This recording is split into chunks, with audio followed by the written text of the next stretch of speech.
लेकिन स्टिल यहाँ का यूथ स्ट्रगल करता है एम्प्लॉयमेंट के लिए। इसका क्या एक रीजन है और माइग्रेशन को हम कैसे रोक सकते हैं? देखिए, पहले वाले का अगर मैं जवाब दूं तो मुझे 100% इसमें हमको अपने एजुकेशन को रिव्यू करने की जरूरत है। हायर एजुकेशन को भी और प्राइमरी एजुकेशन को भी हमें रिव्यू करने की जरूरत है। जो एम्प्लॉयबिलिटी ओरिएंटेड है उसमें सीधे सीधे रिस्पॉन्सिबिलिटी संस्थानों की जाती है। जो मैंने आपको बताया कि हम चल रहे हैं, हम क्यों चल रहे हैं, हम पढ़ा रहे हैं, हम क्यों पढ़ा रहे हैं।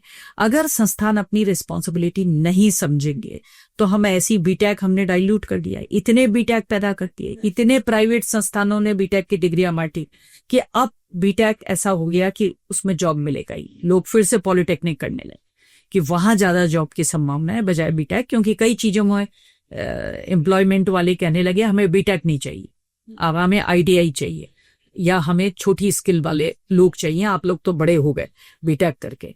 तो वो ध्यान जो मैंने आपको कहा कि हमने अर्बन प्लानिंग मैनेजमेंट खोला, पता लगा 20 संस्थानों ने और वो खोल दिया। तो आप कैसे बचे रहेंगे? आप बचे रहेंगे उसकी क्वालिटी को मेंटेन करके और उसका सीधा एम्प्लॉयमेंट देके। तो जो जगह जगह हमारे कॉलेजेस खुल रहे हैं, डिग्री कॉलेजेस, उसमें ध्यान जरूर रखा जाए कि वो वही ट्रेडिशनल स्ट्रीम में ना खुले, वो प्रोफेशनल स्ट्रीम में खुले। और आप जो बच्चों को वो पहाड़ में खुले बहुत अच्छी बात है, लेकिन वो प्रोफेशनल स्ट्रीम में खुलने चाहिए ताकि उनका एम्प्लॉयमेंट हो। जो आपने पलायन की बात की, पलायन एक तो सतत प्रक्रिया है।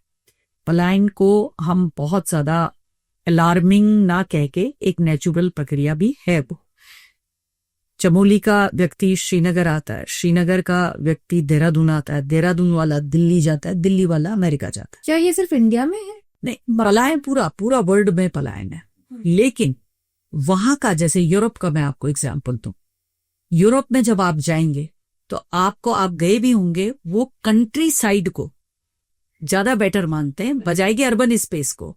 अगर आप इंग्लैंड गए तो बोलते हैं आप कंट्री साइड गए क्या? तो अगर आपने कंट्री साइड नहीं देखा, वहां का विलेज का पार्ट नहीं देखा, तो आपने यूरोप नहीं देखा। और आपने वहां के विलेजेस देखे होंगे, वो ज्यादा सेल्फ रिलायंट है, लोगों को उन विलेजेस पे डिपेंड रहना पड़ रहा है। लेकिन हमारा एकदम उल्टा है। गांव से आया है तो ना उस पर खाना होगा, ना उस पर एम्प्लॉयमेंट होगा, ना एजुकेशन होगी, ना कुछ होगा, तो वो गांव में रहेगा नहीं। एक तो जो मैंने आपको इसका फर्स्ट पार्ट बताया कि पलायन एक प्रक्रिया, लेकिन वहीं दूसरा पार्ट है।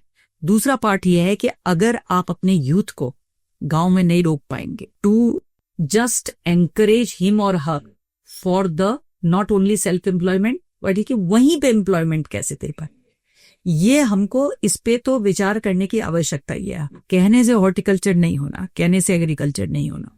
जो जंगली जानवर है उनका आपको पता है कि इतना प्रकोप है कि वो कुछ वहां बसने ही नहीं दे रहे हैं, कुछ करने ही नहीं दे रहे हैं। लेकिन ये जो नई पीढ़ी आ रही है जिसको ये समझ आ गया कि ये this is not only the way out, उसने अपने दूसरे रास्ते तलाशने शुरू कर दिए और उन्होंने उस एम्प्लॉयमेंट की ओर अपने करीब 992 हाउस होल्ड का सर्वे हुआ है।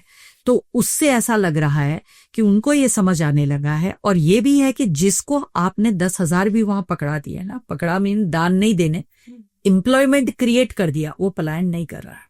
वो ये समझ गया है कि 10,000 उस प्लेस में रह के इज बेटर देन द 20,000 इन दिल्ली।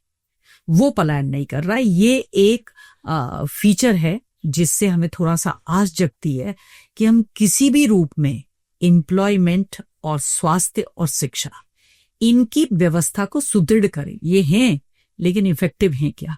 उनको जितना स्ट्रेंथन गवर्नमेंट करेगी और जितना एम्प्लॉयमेंट जनरेशन में हम लोग गवर्नमेंट का साथ देंगे संस्थान के नाते, उतना पलायन रुकेगा। कम से कम यूथ का पलायन हमें बहुत जरूरी है। और मैं तो ये बात भी पता नहीं आपके हमारे इस इंटरव्यू में है या नहीं है, लड़कियों को लेके, कि उसको जो पहला अपॉर्चुनिटी मिलती है उत्तराखंड की लड़की को, वो शादी के रूप में मिले, वो एम्प्लॉयमेंट के रूप में मिले, वो किसी भी रूप, वो एजुकेशन लेने के रूप में मिले, वो पहाड़ को छोड़ती है।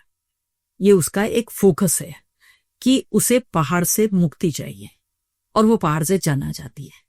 तो ये जो अब रिवर्स पलायन जो आपने देखा, कुछ यंग गर्ल्स काम कर रही हैं, कुछ रिजॉर्ट में हैं, कुछ होम स्टे में हैं और वहां लड़कियां भी हैं, ये एक आपको पॉजिटिविटी देता है, एक होप देता है कि वो जो अभी तक तलाश रही थी कि पहली अपॉर्चुनिटी, और वो जाना चाहती है, वो पहली अपॉर्चुनिटी इसमें क्या तब्दील हुई है, इन रिसर्चेस के माध्यम से पता चलेगा कि वो अपना ही कुछ उसने कहा, मुझे भागना नहीं है। मुझे ऐसा क्यों आपने कहा कि जो पहली अपॉर्चुनिटी है उसमें पहाड़ की लड़की जो है वो भागना चाहती है?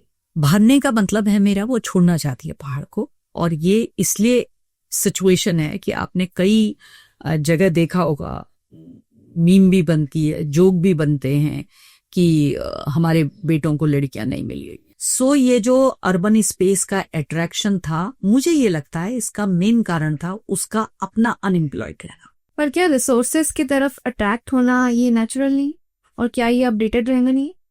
क्योंकि हमें अपने को अपडेट करना है, वही मैं क्या, एज अ टीचर भी अपडेट करना है, एज अ पर्सन भी अपडेट करना है। तो क्या एक लड़की या एक लड़का को भी अगर ये चाहता है कि मैं देहरादून रहूं या मैं दिल्ली रहूं, रिसोर्सेज जहां मेरे पास हों, जहां मैं अपडेटेड रहूं, बिकॉज जब आप रिमोट एरिया में रहते हैं तो डेफिनेटली आप कट ऑफ खो जाते हैं जो रिसेंट चेंजेस होते हैं। इसलिए मैंने आपको कहा कि पलायन एक नेचुरल प्रक्रिया, आप उसे रोक नहीं सकते।